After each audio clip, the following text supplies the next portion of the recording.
Well, awesome. Has it been a good conference so far? Yeah, it's been great. Well, I'm going to try to make it a little bit better, or at least not make it any worse. How about that? Let me first see if I can get my glasses on over this. There we go. So, is it fair to say that AI is making a big impact on what you and I as software developers do? I think it is. There probably aren't many people that would disagree with that. 2 years ago, in fact, 2 years ago in next week, the world became aware of AI when OpenAI dropped a model called ChatGPT. I knew the world had changed forever because my wife, who is a very sweet person but is not a technical person, came home from a meeting at church and said, "Have you heard about this thing called ChatGPT?" I'm like, "Oh my gosh, have you not read my book?" Now, she doesn't. She just reads the introduction and the foreword to make sure she gets a favorable mention. But when my wife is talking about large language models, something is up in the world. Large language models are amazing because they allow us to do things in software that weren't possible as recently as just 2 or 3 years ago. In fact, in work, I find new uses for large language models all the time. The irony is that large language models are not smart. They are not AGI. They're not intelligent. They are next token or next word predictors. They're just very, very good at predicting that next word, so they output text that almost seems as if it were written by a human. Ironically, though, LLMs are pretty limited in what they can do. They are really good at outputting text. But there are a lot of things they can't do. They can't check to see if the flight that you take tomorrow is going to be on time. They can't tell you what the current weather is at the location you're at right now. They can't check your calendar to see if you have an opening next week at a certain time. In fact, LLMs on their own can't even do simple math. If you ask an LLM to add 2 and 2, it will probably get it right. Because somewhere in that massive amount of data it was trained with, it saw that 2 plus 2 equals 4. But ask it to add 2 random floating point numbers, and it will probably get it wrong. If it gets it right, it either got super lucky, or that LLM, assuming you're calling it through an API, actually had additional stuff attached to it to recognize that it needed to do math and to allow it to do that. So LLMs are really cool. They enable a lot of things. But for the last year or so, there's been a new pattern emerging. It's sometimes called the tool pattern. And in the tool pattern, we take LLMs and we add tools, we add features, functionality, essentially, that allow LLMs to do things that they can't do inherently. So there are 3 tools that have become pretty common with foundation models out there today. One of them is what's called a function calling tool, where you can write functions to call APIs or do whatever you want to do, make an LLM aware of those functions, and let it tell you when it is posed with a question or a command if that function needs to be called. In fact, you can write hundreds of functions to supplement that LLM's capability and let it tell you which functions to call in which order and with what parameters, which it parses right out of the user input. There's also something called the interpreter tool that is becoming pretty common with foundation models. What does the code interpreter tool do? It allows an LLM, when it is responding to a prompt or asking or answering a question, that it can't answer on its own, but that it could answer by writing some code. It gives the LLM the ability to generate code, which most of them are very good at, execute that code in a sandbox, then bring the results back. When LLMs do math, that's typically how it's done these days. Behind the scenes, they're generating and executing code. There's a third tool that some LLMs support today called the file search tool, which basically makes retrieval augmented generation really, really easy. So what I want to do is spend a few minutes telling you about OpenAI's interpretation of how to best go about supplementing LLMs with tools to allow them to do things that they can't do themselves. OpenAI's Assistance API is ostensibly about building virtual assistants, but in fact, it's really much, much more than that. What it's really about is using LLMs as a foundation and expanding what they can do so that you can do almost anything you want with them in software. Now, the good news or bad news, this is the only slide I'm going to show. By the way, notice that GitHub URL up there? I'm going to show you a series of demos, 6 of them, maybe 7, probably 6. And I figured you might want the code for yourself. You can go to that repo right there. It's a public repo. You can download all of the demos that I'm about to show you. In order to run them, you will need to do one thing. You'll need to substitute your own OpenAI API key in the placeholders in my code where I just say, insert your key here. If you don't do that, you won't be able to successfully call those OpenAI APIs. Okay, so let's go right to the demos. Okay, let's make sure. No, we don't want to save those changes. Okay. I want to start with a little demo with a virtual assistant that I named Lisa.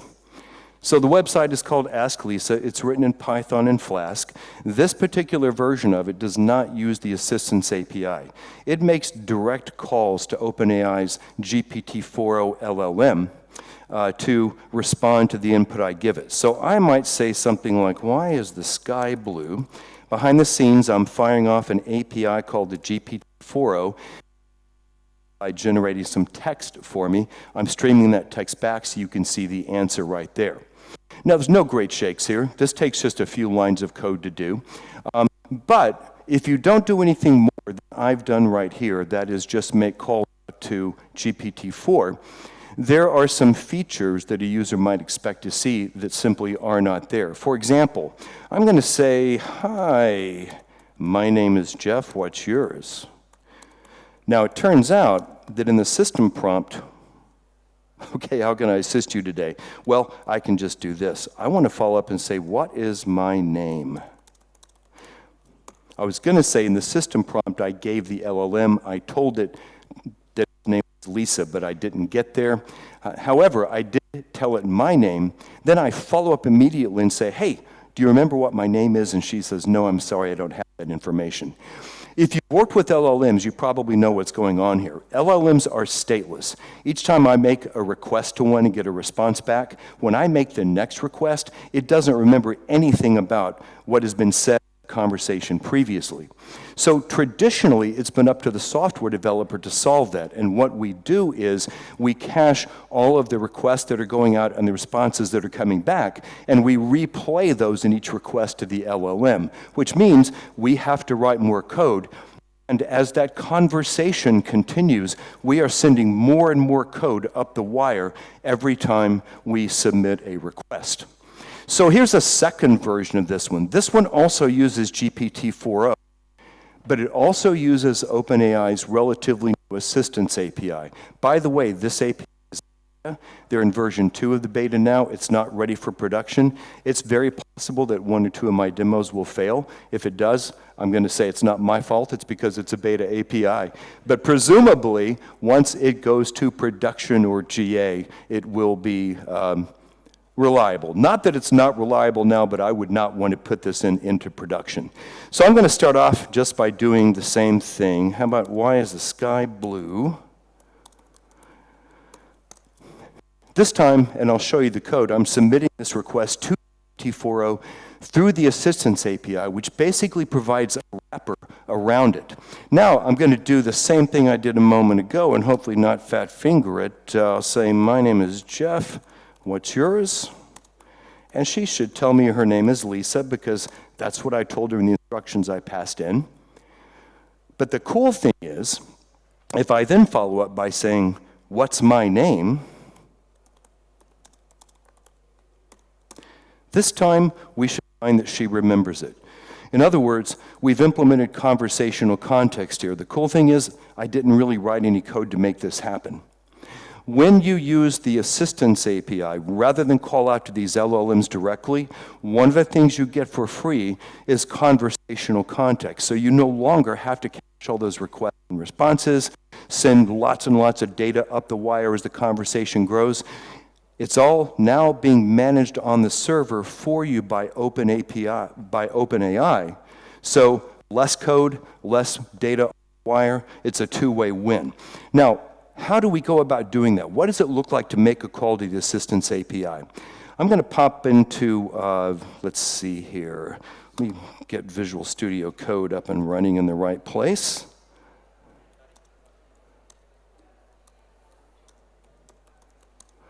Oops, let's see, find that URL. There we go. Now I'll fire up Visual Studio Code right there. And the particular version of this that is running right now is this one, 2-context. So in my helpers.py file, by the way, can you read that, or do I need to shoot the font size up a little bit? Okay, let's shoot it up a little bit, make it a little bit easier to see. Is that better? Okay. So first thing I do is I have a little function named get or create assistant.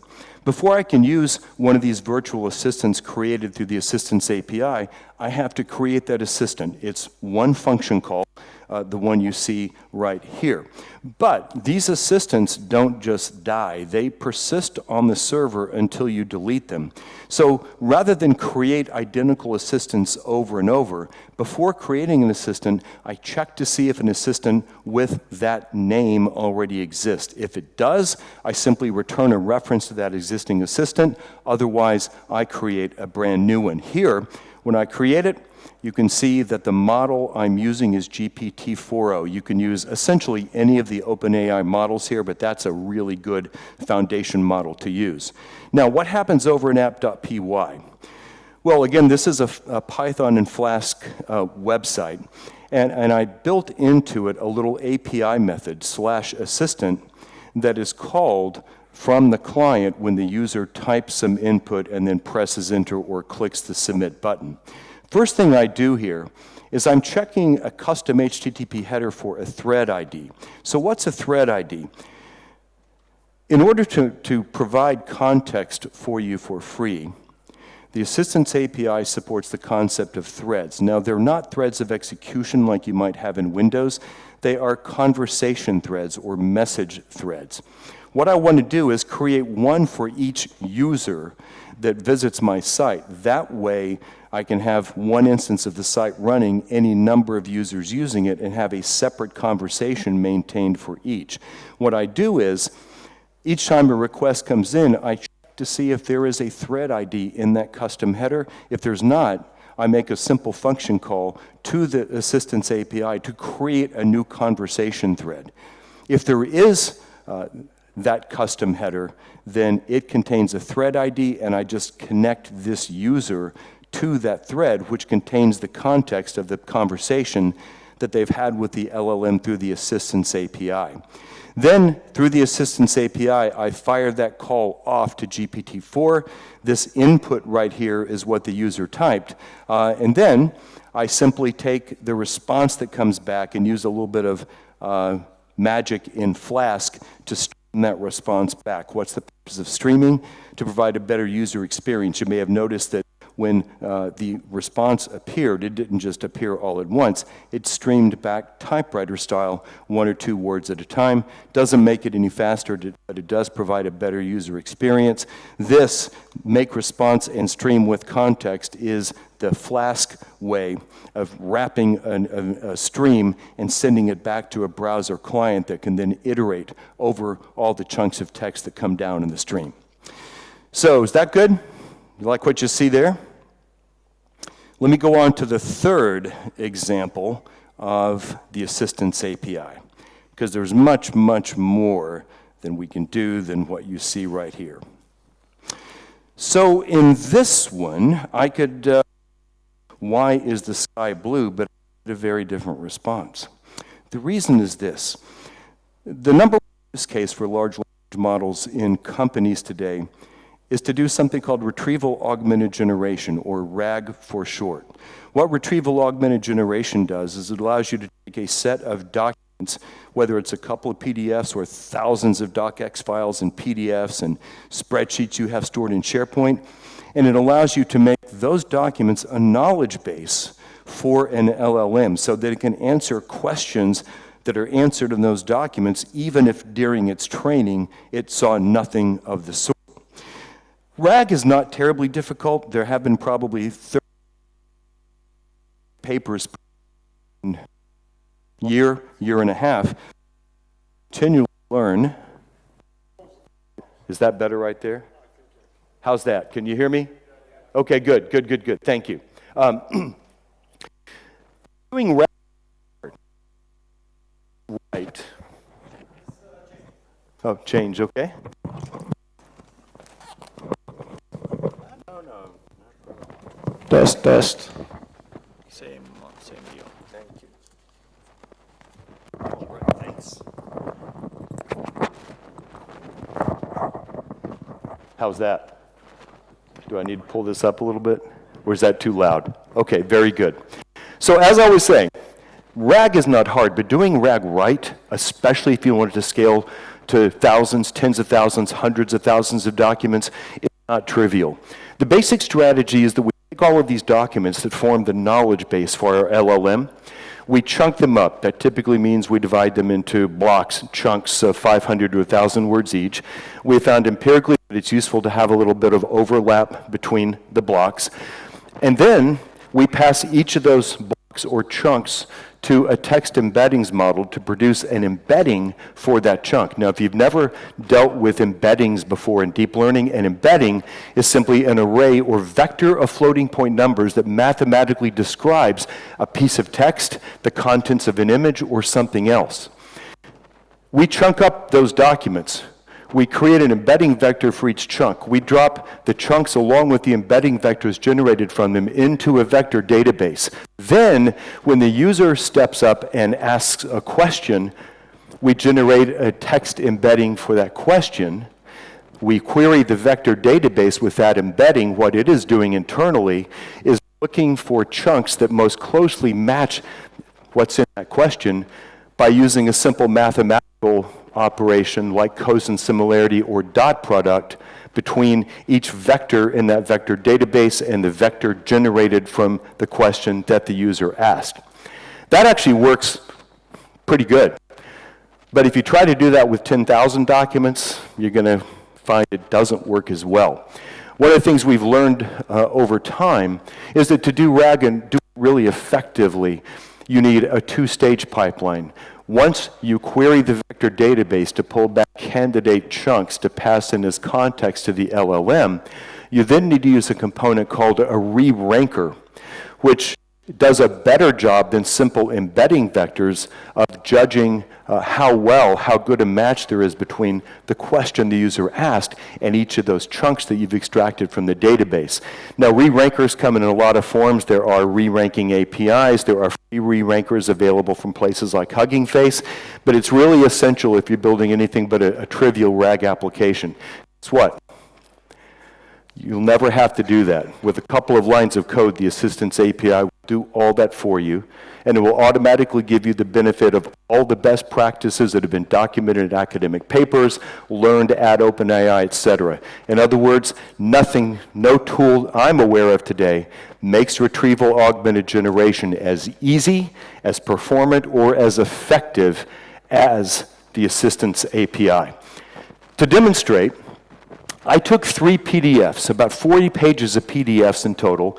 All 3 came from government websites, 2 in the US, 1 in the UK, with information about electric vehicles. The idea for this actually came from a job that my company did for a customer last year. I have fed those into the Assistance API, allowed it to chunk them up. I've dropped those into a vector database provided by the Assistance API. And then I've told the Assistance API that I want it to use that vector database. Moreover, I have told it, when I ask you a question, if you cannot find the answer from one of those chunks in that vector database, don't make something up, don't hallucinate, say, I don't know.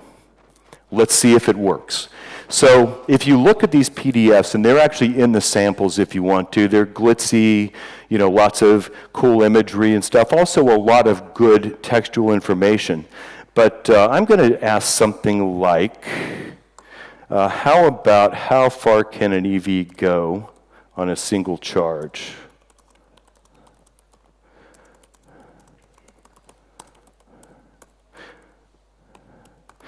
Now, Almost any LLM could answer this without retrieval augmented generation, but remember the point here is we're going to restrict it to answers that come from the document store or knowledge base that we put it over. And there is some information. Let me zoom in here a bit so you can read that a little bit better. Can you read that better? Still a little bit small. Let's do this. There we go. So all of this information came from the vector database. One of the beautiful things about an LLM, of course, is that none of this information has come back verbatim. An LLM can ingest all those chunks that you retrieve from the vector database, understand them, and then create its own synopsis almost like a human.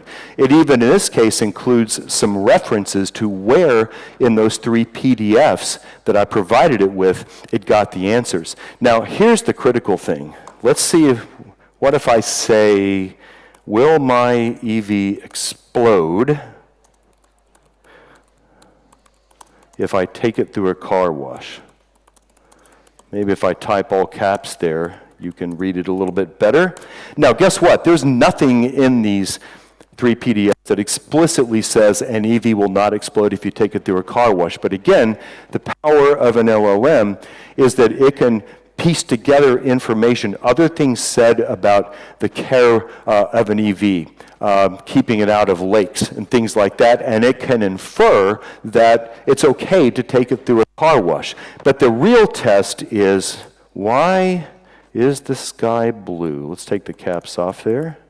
Now remember, I've instructed the Assistance API to get all of its answers from those PDFs. And if it can't find the answer, don't attempt to make something up. Look at this. This is not something it's trivial to get an LLM to do. You know what LLMs like to do when asked a question they don't know the answer to? You know, right? They will make something up. They love making things up. They're just like American politicians, for that matter. You can't trust a thing they say, but in this case, we have convinced it to be honest with us. So what did it take to make that work? Well, it didn't take that much. Let me go back to the third version of this and show you what it did take. So in my helpers.py file, I still have that method, that function I can call to get or create a virtual assistant, but I've added a new method called get or create vector store. Now, rather than install ChromaDB or Pinecone or one of a number of other vector stores, when you use the Assistance API, OpenAI will provide that vector store for you. They charge you for it, but the first gigabyte of storage for each vector store is free. So here, I'm grabbing a reference to an existing vector store. If it already exists, or if it doesn't exist, I create a new one. And with this little bit of code here in the middle, I'm uploading those 3 PDFs that I want to serve as the knowledge base for the LLM so that it can chunk them, vectorize them, drop them into the vector database, and make them available to the LLM.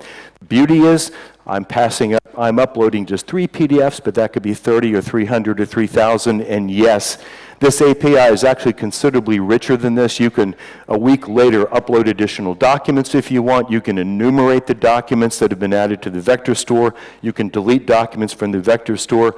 Everything you would expect in an API to manage that vector store is there. So, I create the vector store, and then the other thing that happens, the only thing I had to do to get this to work is when I create the assistant, with this line of code, I'm saying you have permission to use the built-in file search tool provided by OpenAI.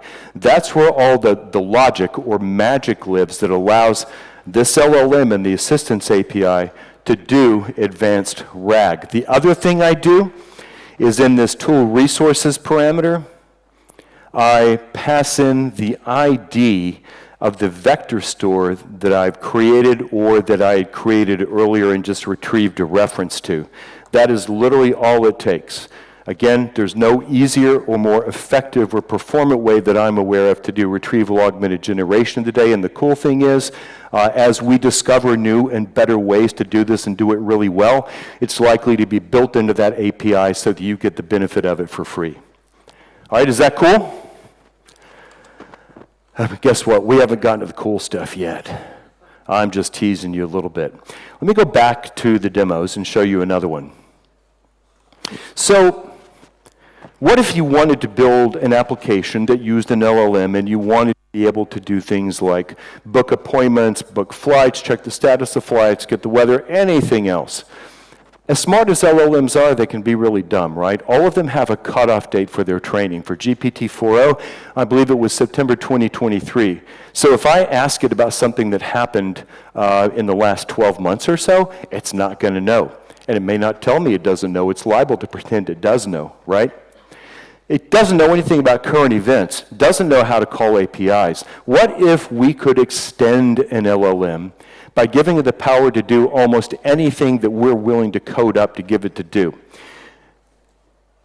That's what the function calling tool does. So this is a simple example, but let's go back to the second example, and I'm going to ask it a question like, what's the weather like? No, let's say, is it raining? Because we know it's not raining. Is it raining in Yash? Okay, so I got to confess, I only learned last week that I'm not in Lassi. I thought the capital I was a little L, and I had no idea that the SI was pronounced sh. So I now know it's Yash or Iash. So is it raining in Yash? In this case here, it's not going to know because I'm not giving the LLM an additional help. What does it say? Good thing is it doesn't make something up. It does say, hey, I wish I could help you there, but you're going to have to give me some help if you want to do that. Let's go over it and do the same thing with the fourth version of the demo, and hopefully we're going to see something different happen here. Because here's what I've done. I have written a little function, I'll show it to you in a moment, that calls an Open Weather Map API to find out what the current weather is at the location that I specify in the parameter list. What comes back is a JSON payload with all kinds of information about the current weather. I have made that function available through the Assistance API to the LLM. Now, it can't call that function directly, but when I submit a prompt to it, it can come back to me and say, I can help you if you will answer this, if you will call this function.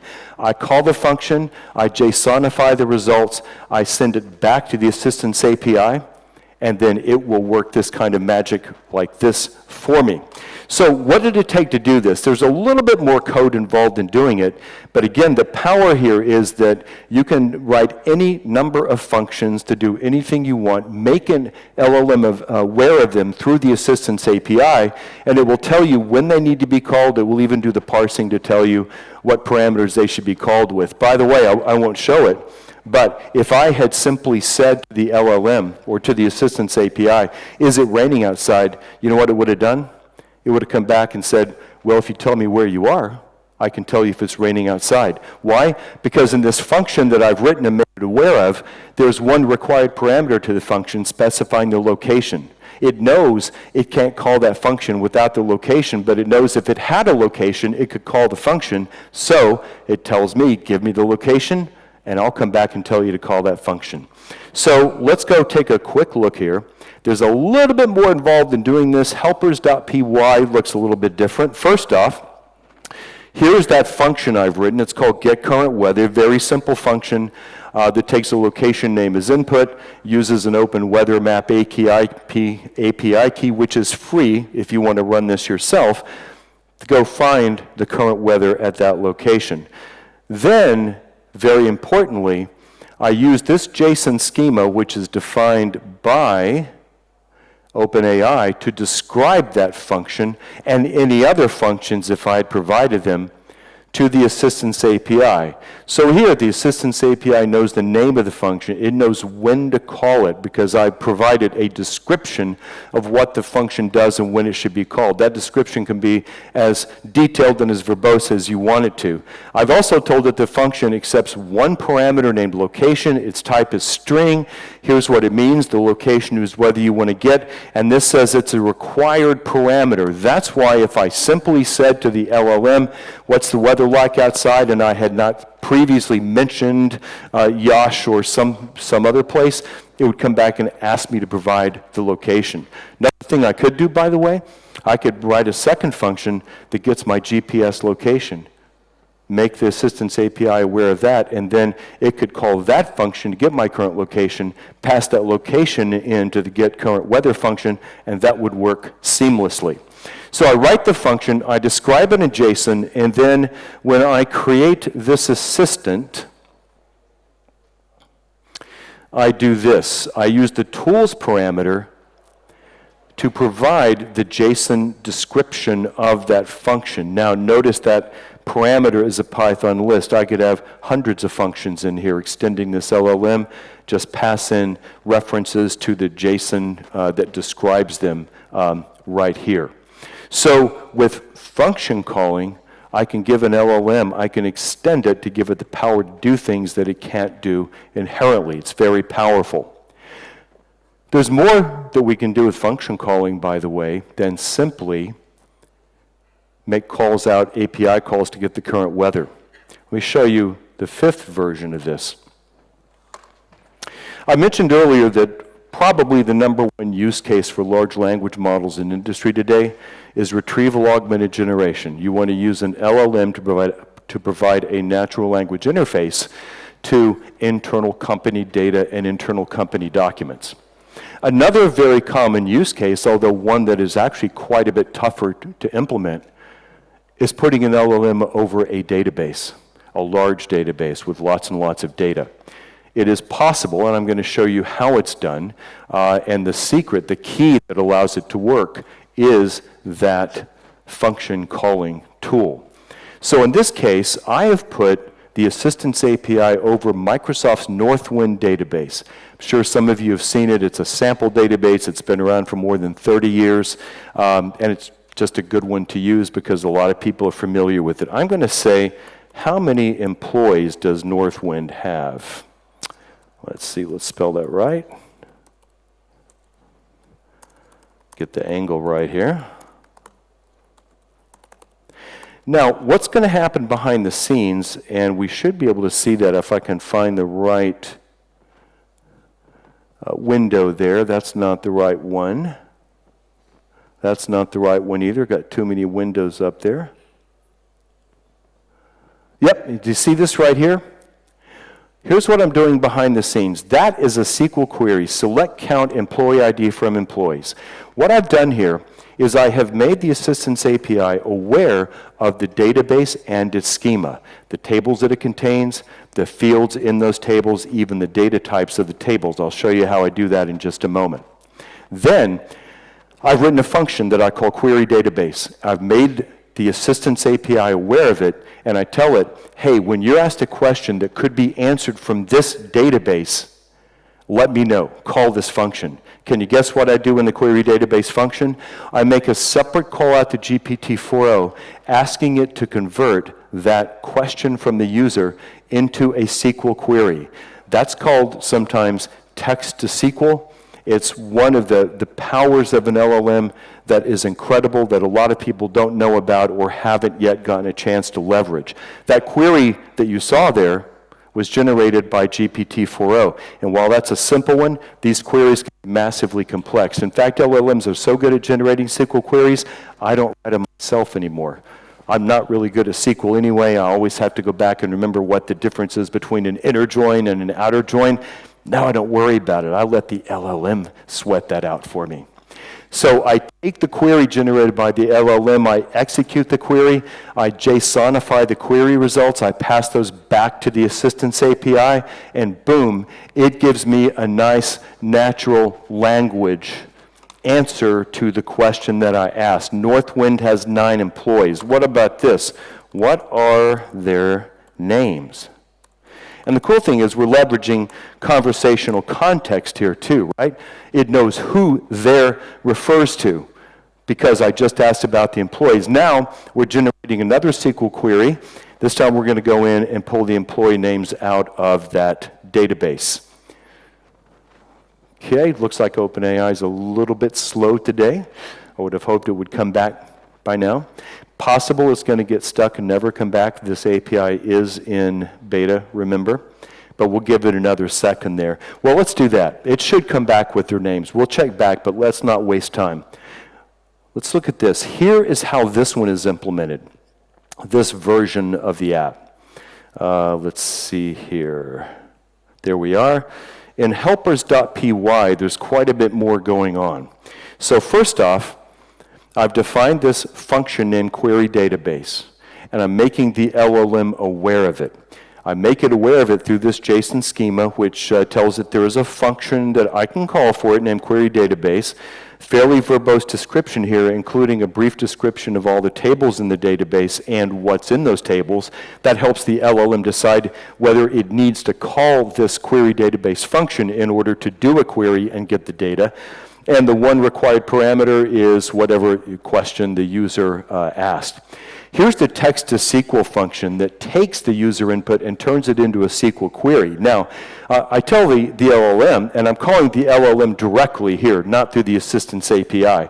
I tell it to generate a well-formed SQL-like query from the following user input. But to do that and to do it well, it really needs to know a lot more about the database that it's going to be generating the query for.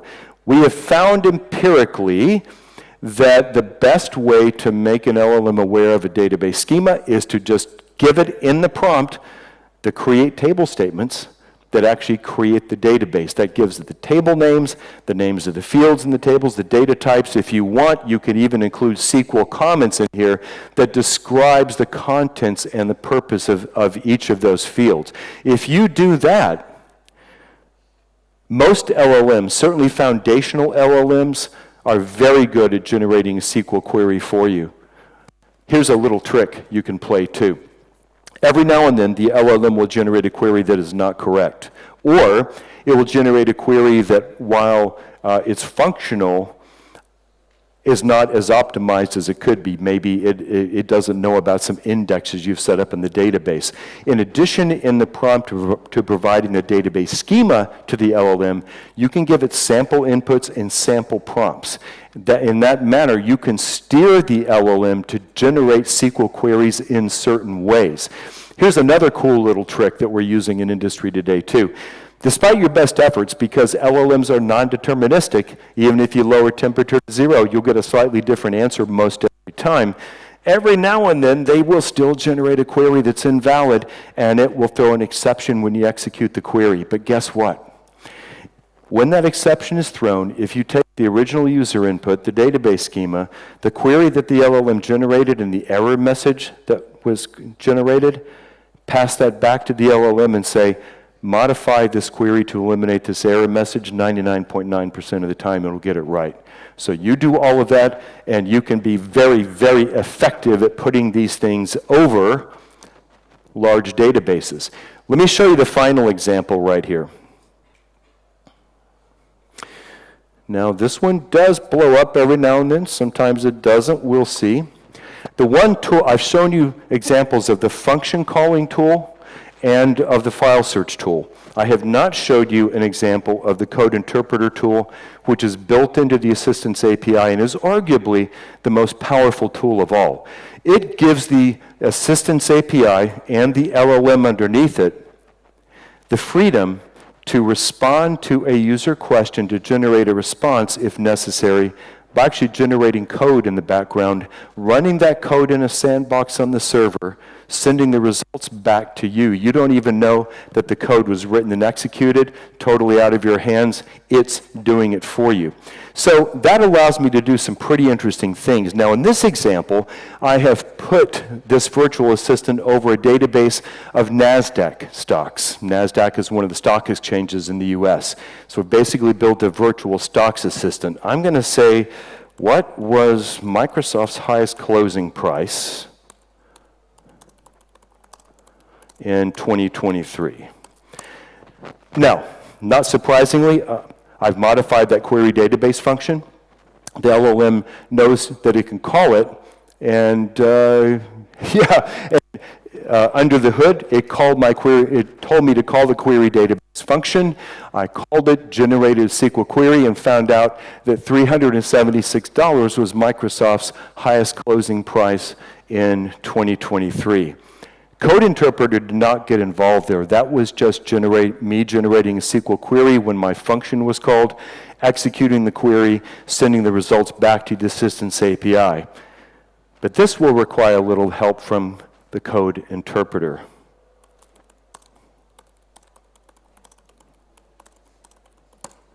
Plot Microsoft closing prices in 2023. Now, this may take 5 seconds, it may take 10 or 20. There's a lot going on the server right now. There's no way an LLM can answer that question. It can't generate a plot or a chart. What it can do is generate a bunch of Python code that uses popular libraries like matplotlib that will generate that chart for me. Then, it can execute that code in a sandbox on the server. It can take a snapshot of the results, literally save the chart image that was generated, and it can pass that back to me. And if I'm lucky, that should come back about now. We'll give it another moment there. If not, we may try again. So it's interesting. The Assistance API, remember, is in beta. Sometimes it takes longer than it should. Sometimes it just blows up. In fact, this example right here probably blows up 10% of the time. Of course, that 10% is when I'm demoing for a customer or doing an audience or something like that. But let's give it another moment here. It took one line of code for me to make this work. All I had to do was, in that line of code where I create the virtual assistant, I include a tools parameter that says code interpreter. It's a tool that's built into the Assistance API by OpenAI. I literally did nothing else. The LLM knew it needed to generate code to answer this question. Now, let's see, what could we do? What else could we do? Can you see the title there, MSCFT closing prices in 2023? We can now iterate. We can give commands. We can update this chart, do all kinds of crazy things. How about translate the title to Romanian? Now, you will have to tell me if this is correct because I will not have a clue. So what's happening now is that request is going up to the server. It's not going to generate new code from scratch. It's going to take the code that it generated in the previous request. Oh, and I should have said put it in the chart. Sometimes an LLM takes you a little bit too literally. I asked it to translate the title to Romanian. I'll say put the title on the chart. Have to be a little bit more explicit. Sometimes it's like dealing with an 8-year-old, isn't it? Or maybe a 16-year-old if you have teenagers at home. Sometimes you have to be very explicit. But again, the magic here is code interpreters generating that code on the server. I can even do crazy things like this. Yep, we are out of time, but okay, we put that on the chart. Watch this. In fact, I can do this by voice. Let me click the microphone button. Add 20-day and 60-day exponential moving averages to the chart. We'll give it a few seconds to chew on that. Again, I've done nothing to make this happen other than that one line of code that makes code interpreter available, because when GPT-4 was trained on billions of lines in code in GitHub, it has seen almost every kind of financial chart that you can generate, and it has seen code that will generate them. Bollinger curves, candlestick charts, exponential moving averages. I can just ask for anything, and if it's existed out there in the world somewhere, it will probably come up there. Now, something happened. What it actually returned was an invalid URL, which is an existing and known bug in the Assistance API, but had it not done that, you would have seen those things magically appear.